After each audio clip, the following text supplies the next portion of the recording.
Alright, you guys, so I'm back with number 59, but this is an extended video, and if you saw the short, then you've already seen this drawing, but this is more explaining the episode and what would happen in it for those that wanted to know about it. But first, I wanted to say thanks for everybody for subbing, man. That sub counter is going up 30 subscribers in a week. I thought YouTube was broken. I thought they were ripping me off. I was like, man, YouTube's gonna take away all those subs within the next couple of days. Luckily, it's real. I'm not dreaming. And second to that, now that we're done with that part, I just wanted to go on with this. So what's going on in this episode is that all three of our characters are going out, right? Item hunting. As soon as they grab this item though, it spits out some kind of smoke or a dart, hits one of our main characters right here, this girl. And normally she's all proper, all good, always wearing yukatas, cute dresses, always being nice to everybody. I mean, she's strong, yeah. She definitely can defend herself if she ever got pissed enough, but she restrains herself most of the time, especially when it comes to eating, drinking. She's never drinking alcohol before. But what this item does is that when it hits you with that smoke, you turn into an opposite of yourself, or more like without filter. You want everything and anything that you wanted, you go out and get. In her case, she has she doesn't have an ego, but without that filter, she does. So now instead of just being like, "Oh, I'm strong," and you know what, I don't want to fight people. Now she's like, "I'm strong, and I'm gonna go find someone that can actually beat me." So she goes out trying to look for that. Second to that, she doesn't drink, but in this case, when she's hit by that gas, she does. Same with the clothes. Instead of cute yukatas and stuff and being nice to people, she's got more of an ego. She's wearing leather jackets and all that, and drinking a lot. And when I say a lot, considering how she is, she's never drinking before. But the other problem is she's not human. She's technically the opposite of a demon, if that's good enough of a hint for this. And she drinks, I'm talking barrels upon barrels of pure liquor and alcohol while still fighting people. And she's still strong enough to start dodging everybody. She starts fighting off a whole mob of people that are trying to, beat her down. But she is literally beating the heck out of more than 300 people at once, dodging everybody, cracking bottles that she's already drinking, and the whole town is just trying to stop her. While her other two teammates are knocked out because in the minute that she got infected by this thing, they tried to stop her right before then, and she knocked them both out with their own techniques where normally she'd hold back. Normally what she does, she uses her own stuff, but when it comes to the other characters and them trying to stop her, one of them has this, like you see how she's pointing her finger right here? That's a technique. Now, the way this one works is you breathe in air and you focus it on one point, which would be the finger, and you shoot it at somebody. Now, that's not her technique. That's one of our other characters' techniques. Hang on, let me put this down real quick. All right. And normally, it's one of our other characters' techniques. I don't know. I don't really have a name for it. I guess air bullet, air gun, whatever.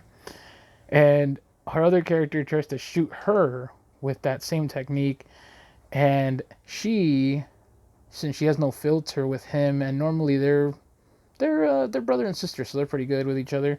But in this case, she actually, she's more proud of him. She's a little more proud than she should be, mostly because she has always loved her little brother a lot more, and they're not really blood related. They kind of, the story just kind of goes that they just found some kid in a forest and she took him in. But yeah, at that moment that he tries to shoot her with an air gun, she does the same thing. She copies it, breathes in some air, shoots from that finger, and shoots it directly at his head, knocks him out unconscious. She knows the human body pretty well. As for our other character, who's more of a Vegeta type character, who's never dated, doesn't know anything, he's more angry all the time, and he tries to stop her too. Now, what she does with him is that she has this technique that knocks people's arms out if she hits you with it. And she hits him, and then she does the funniest thing. She grabs him, pins him against a tree, and for our Vegeta type character, he can't move anymore. Both his arms have been, deemed useless. And he's thinking, "Oh, she's gonna kill me." And so he tells her, like, "Go ahead, do it. Kill me, why not?" For her, what she does is she explains about that item. She tells him like, "Oh, item number 332, that smoke that blasted me and whatever. What it's supposed to do is it's not supposed to make me angry. It's supposed to, make me unfiltered. So anything I want, I go after." And she goes up to him and then says, "Hey, if you didn't want me to go out looking for fights, you could have just told me to stay, and I would have." And then, for our Vegeta type character, he doesn't understand what that really means. But what she ends up saying is, I won't go if you tell me not to, but at the same time, you'd have to spend a night with me though.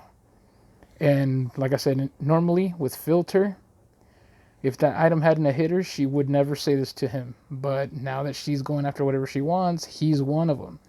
And so she goes up to him, tells him this, and as soon as that happens, that character, that Vegeta type character, starts, kind of going like, okay, so she's not gonna kill me. Worst thing being, she kisses this dude on the cheek, which for a Vegeta type character like that, he doesn't know what that is really. So he starts getting pissed off right after she leaves, or as she's walking away, she looks back at him and tells him straight up, like, hey, while this item has me under this kind of a unfiltered thing, I want you to know this.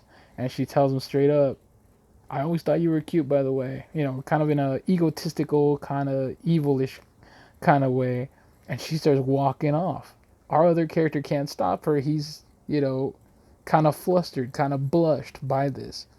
So anyway, she goes out, goes to town, starts beating the heck out of people, drinking herself all crazy. Like maybe 2 to 8 hours later, our main characters see that. They see bodies flying everywhere, and she's the cause of it. So they go over, try to stop her, and eventually time does run out with that thing. That little smoke thing wears off eventually, and she goes back to normal, but she can remember everything she did, including the fights, the drinking, kissing up on our character, you know, and it's the funniest thing. So this one was supposed to be one of those filler episodes, and there definitely would be more in the future, especially with this character.